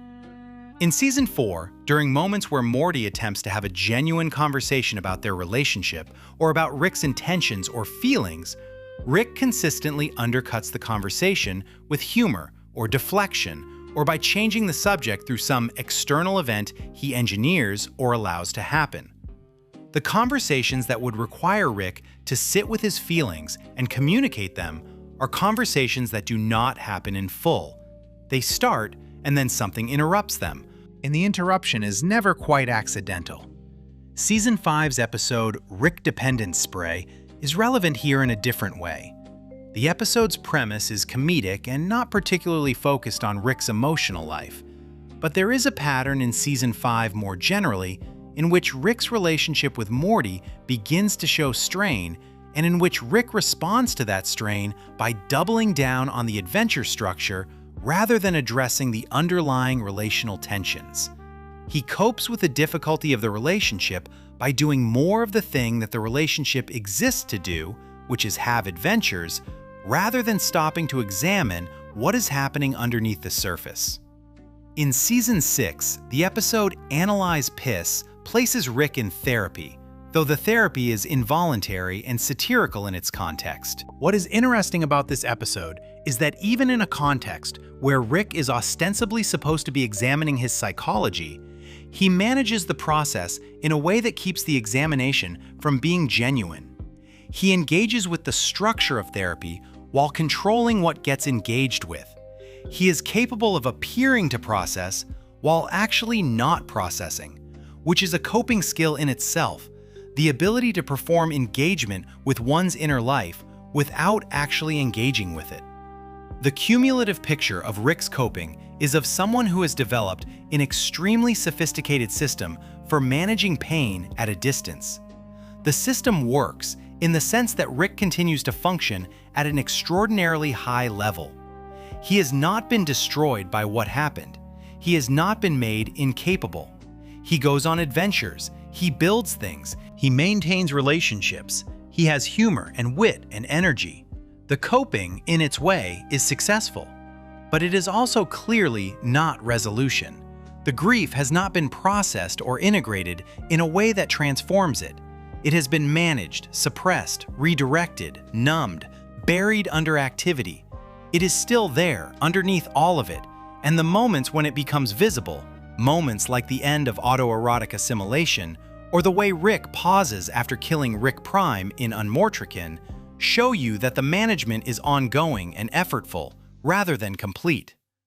What makes Rick's coping distinct from simply functioning through grief is the sophistication and comprehensiveness of the avoidance mechanisms he employs. Most people who are coping poorly with grief do not have the tools Rick has. They do not have a memory erasing device. They do not have the ability to move to a different dimension when things get too heavy. They do not have an endless supply of adventures and problems to solve that keep the mind fully occupied. Rick has all of these, and he uses all of them. And even with all of them, the underlying state persists. The grief is robust enough to survive even Rick's best efforts to manage it. Section 9. The Illusion of Control. One of the things Rick and Morty does consistently across all of its seasons is present Rick as being in control while simultaneously showing you the ways in which that control is incomplete or constructed. The show does not do this by making Rick weak or foolish. It does it by being honest about the difference between competence and control, between the ability to manage situations and the ability to determine outcomes, between the appearance of authority and the reality of what is actually happening beneath that appearance. The clearest illustration of this distinction comes from a structural reality of the show's universe that Rick understands better than anyone. There are infinite dimensions, infinite Ricks, infinite versions of every situation. Rick C137, the Rick the show focuses on, is one Rick among an infinite number of essentially equivalent Ricks, each making slightly different choices in slightly different contexts. The Citadel of Ricks exists because of this fact, and the Citadel demonstrates something specific. Even when you gather a very large number of the most capable individuals in any universe in one place and give them resources and organization, the result is not a flawlessly controlled society. The Citadel has corruption, inequality, crime, political conflict, and eventually a political revolution in the Season 3 episode Ricklantis Mix-Up. Intelligence and capability on the individual level does not translate into control on the collective level. Rick is aware of this. He dislikes the Citadel and stays away from it partly for reasons of principle and partly because the Citadel represents a particular kind of organized Rickness that Rick C137 finds both familiar and repellent. The Citadel Ricks have made the same mistake that Rick's nihilism warns against.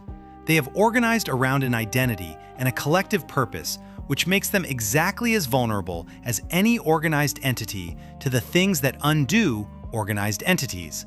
Rick C137 does not make this specific mistake, but the fact that he recognizes it does not mean he avoids all versions of it. His relationship with the Smith family is itself a form of organized vulnerability that Rick accepts while pretending it is something more casual. By living with the Smiths, by going on adventures with Morty, by being Beth's father in an active rather than absent sense for the first time in decades, Rick has created commitments that constrain his behavior. He cannot simply do whatever he wants without consideration for how it affects the people in his life. He makes choices based on what is good for Morty or what is good for Beth, even when those choices are not what Rick would choose for purely personal reasons. Season 3's episode, The Rick and Morty Date, shows Rick in an extended confrontation with the President of the United States, a standoff that escalates because neither side is willing to concede on a point of principle. Rick has enormous leverage in this confrontation. He has capabilities the President cannot match, but the standoff persists because Rick's desire to not be subordinate to any authority comes into conflict with the practical reality that the President has legitimate institutional power and resources that create real friction even for someone of Rick's capability. Rick wins the confrontation eventually, but the length and complexity of the conflict shows that having superior individual capability does not automatically translate into frictionless control over situations that involve other actors with their own power and their own irrationality. The episode A Rickle in Time from Season 2 involves Rick splitting reality into partial segments to avoid temporal consequences of an action he took in the Season 1 finale. The splitting creates a situation in which multiple versions of Rick, Morty, and Summer exist in probability branches and must reconcile those branches by making the same choices simultaneously. What is interesting here is that Rick creates this situation, manages it imperfectly, loses control of it as it multiplies, and eventually resolves it through a combination of planning and luck. He created a problem he then struggled to solve. The creation was deliberate. The struggle was genuine. Rick's relationship with Evil Morty is another significant example of the illusion of control. Evil Morty first appears in Season 1's Close Rick Counters of the Rick Kind, where he is revealed to be a Morty who has reversed the usual dynamic and is actually controlling a Rick rather than being controlled by one. Throughout subsequent seasons, Evil Morty operates independently, acquires power within the Citadel, eventually becomes president of the Citadel in the Ricklantis Mix-Up episode, and then in the Season 5 finale, breaks through the central finite curve, the dimensional boundary that separates dimensions where Rick is the smartest being from dimensions where Rick is not. The central finite curve itself is a revelation that significantly complicates the picture of Rick's control. The curve is described as a filter that separates dimensions based on a specific criterion related to Rick's intelligence. It was constructed, apparently, to give Rick's corner of the multiverse a particular character. Inside the curve, Rick is always the smartest being around. The curve is an attempt to control the nature of the multiverse through exclusion, and Evil Morty's destruction of it, which is the climactic act of the Season 5 finale, is a direct challenge to this controlled arrangement. He removes the construct that maintained a curated version of reality. He opens the multiverse to everything that was excluded from it. Rick does not stop this. He is present for it. He watches it happen.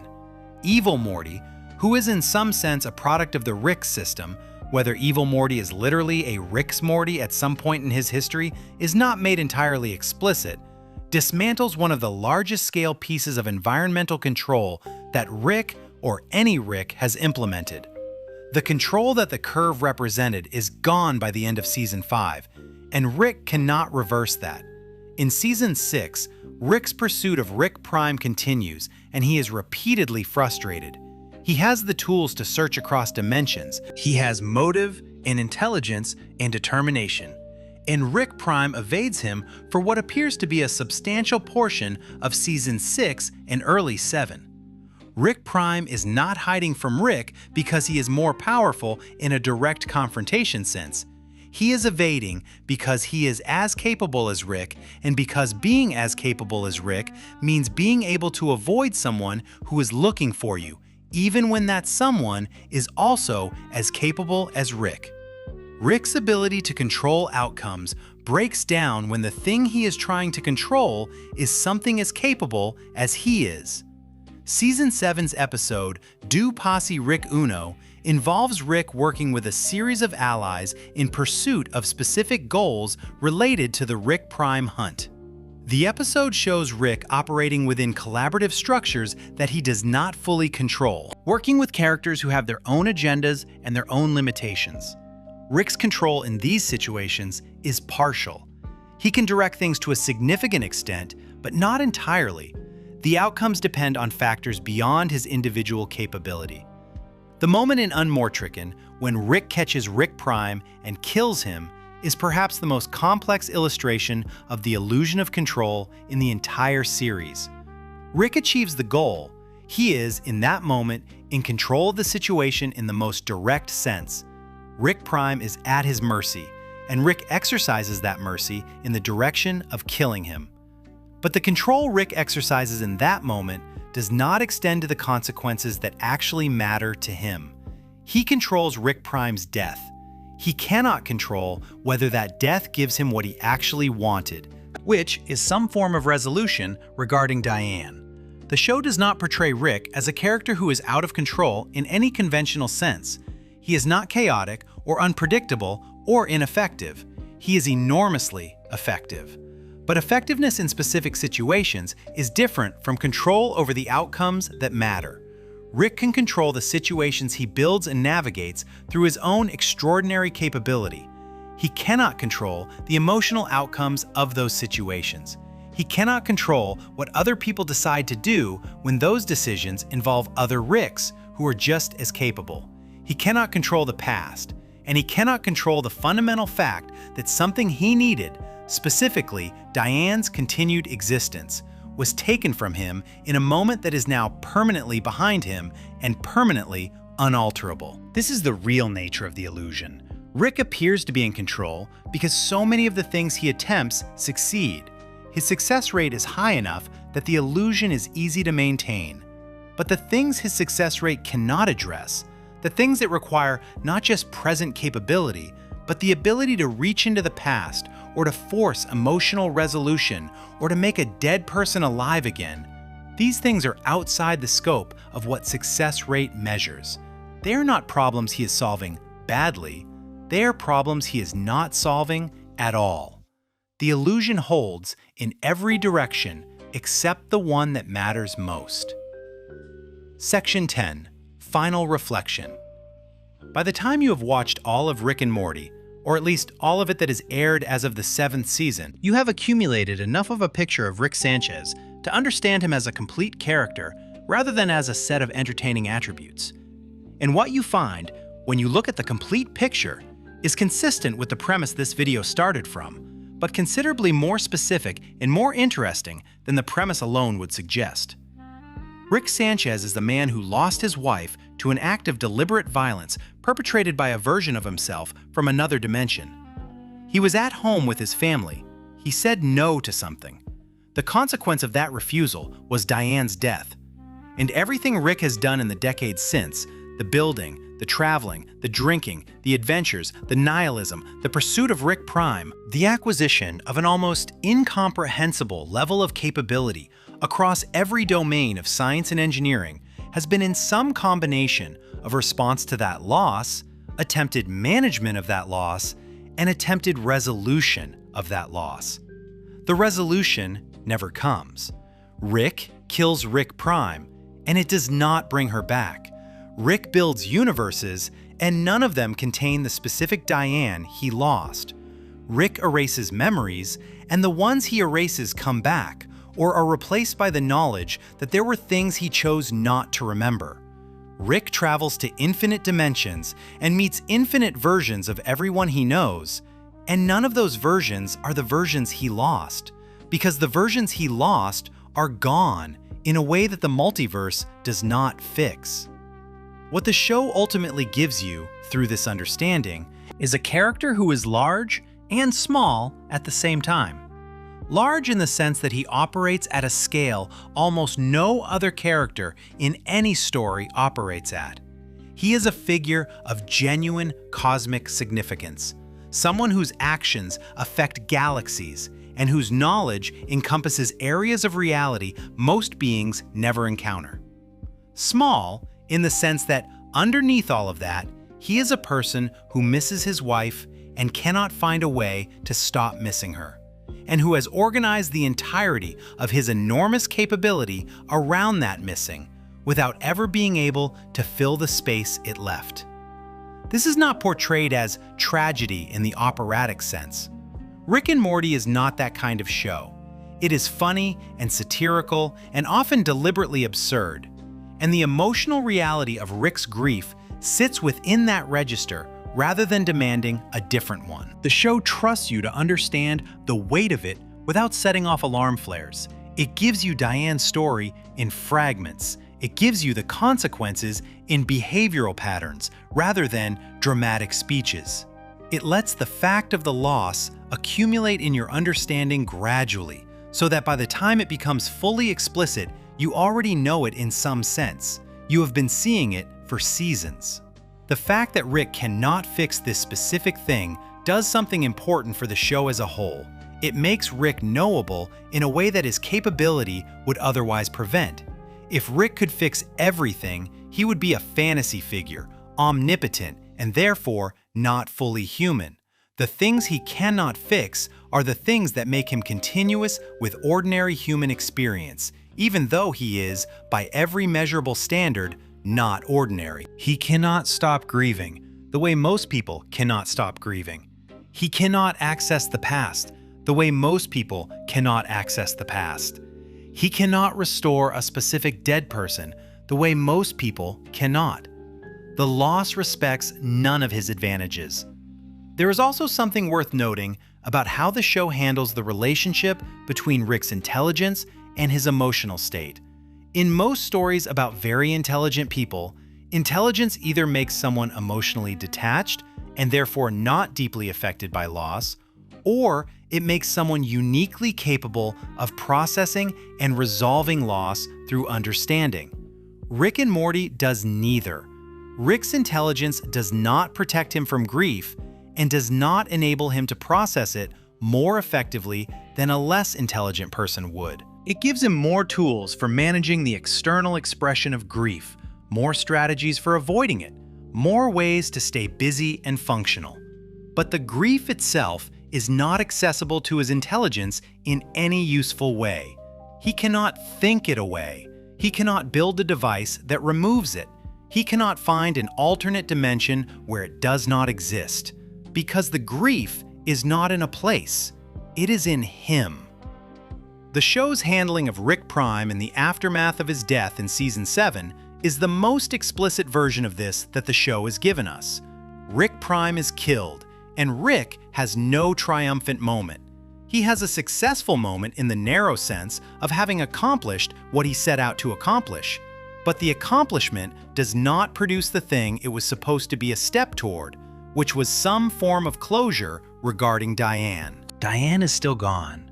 Rick Prime being dead does not change that, and Rick, who is capable of understanding this in advance, presumably knew on some level that it would not change it.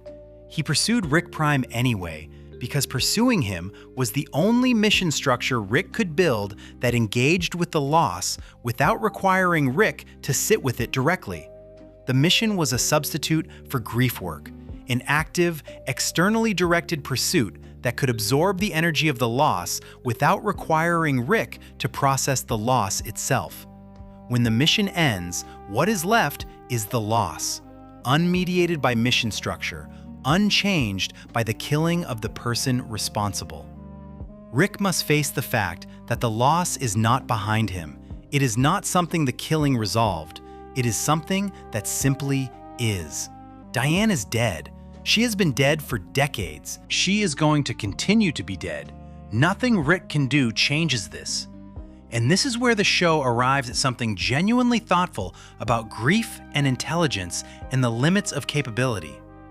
Intelligence is extraordinarily useful for solving problems that have solutions. Grief is not a problem with a solution. It is a condition that changes over time and that can be integrated into a life in ways that allow for genuine living alongside it. But integration requires engagement, which requires presence with the painful thing, which is exactly the thing Rick has been avoiding for decades. His coping, as we have seen, is avoidance-based. He stays busy, he stays moving, he drinks, he travels, he pursues missions. He does everything except sit with the loss and let it be what it is. The question the show raises without fully answering, which is appropriate for where it is in its run, is whether Rick can move towards something different. Not toward fixing the unfixable, not toward getting Diane back or finding a workaround that effectively replaces her, but toward acknowledging the loss as real and permanent and as something that has shaped him and that he can carry differently than he has been carrying it. The relationship with Morty and with Beth, and even the complicated relationship with Jerry, offer Rick something that the mission of pursuing Rick Prime did not. They offer him present-tense connection with people who are actually here. Morty, in particular, has developed over the run of the show in ways that make the relationship less about Rick's needs and more genuinely mutual. Morty has grown. He has developed his own perspective, his own ethics, his own capability. He is no longer the anxious child from Season 1 who followed Rick everywhere without question. He is someone Rick relates to in a more complicated and more genuine way. And that complexity, the reality of relating to someone who is actually present and actually developing, is something the mission of revenge could not offer. Beth represents something similar, though colored by the specific weight of her being Diane's daughter. Rick's relationship with Beth has been imperfect throughout the show, marked by his long absence during her childhood and by the complicated dynamics of a father who shows his love through inventions and adventures rather than through sustained presence. But in the later seasons, there are moments of genuine connection between Rick and Beth that suggest some movement, some opening, some willingness on Rick's part to be more present with his daughter than he has historically been. This movement is not dramatic. The show does not give Rick a big transformation scene where he resolves his grief and becomes emotionally available in a new way. That would be inconsistent with who Rick is and inconsistent with how grief actually works. What the show gives you is something more real, which is the small and incremental suggestion that the relationships Rick has in the present are something he is choosing to invest in, even if imperfectly, even if with his characteristic deflection and humor and avoidance. He is there. He keeps coming back. He keeps going on adventures with Morty. He keeps being present with Beth. He is not resolved, but he is not entirely in flight either. The one thing Rick cannot fix, Diane's death, remains unfixed. It will remain unfixed because that is the nature of what it is. The show's honesty about this is one of the things that makes it more interesting than the surface impression of an animated adventure comedy would suggest.